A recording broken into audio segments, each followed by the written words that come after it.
But first, Roger begins with a review of a film that has had a tough time getting released. It was finished nearly a year ago.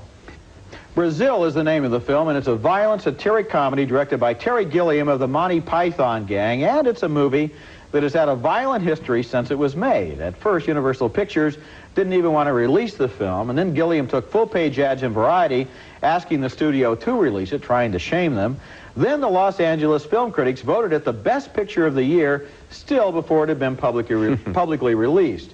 And now here it is, a savage view of the future, starring Jonathan Pryce as Sam, a bewildered functionary who works inside a giant worldwide bureaucracy and even has to fight for his own desk in his own office. Here we are, your very own number on your very own door. And behind that door, your very own office. Congratulations, DZ-015. Welcome to the team. Yes, no, cancel that. Send 2 copies to Pike.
That scene is funny, and there are several scenes in Brazil that show a lot of imagination and effort, and yet this is a confused and unsatisfying film in which the magnitude of the special effects and the chaotic implications of the plot make the movie hard work for any audience to follow, let alone appreciate.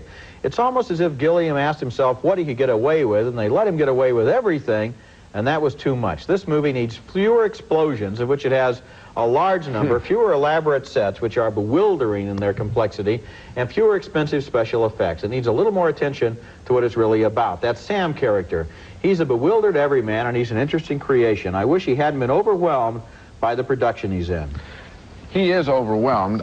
We both saw this film a long time ago. This is a puzzle that I'd like to unravel, because you and I both saw this film, I think it's about 9 months ago. That's right. I think it was a much longer version than I saw now. I think the film has been trimmed just slightly from what I saw a long time ago. I like it better, shorter. I didn't like it the first time. This time I did admire, maybe because I had gotten used to what it was about, I did admire staggering special effects, some of them quite spectacular. That's true. Buildings piling up out of the floor. I mean, it's quite amazing.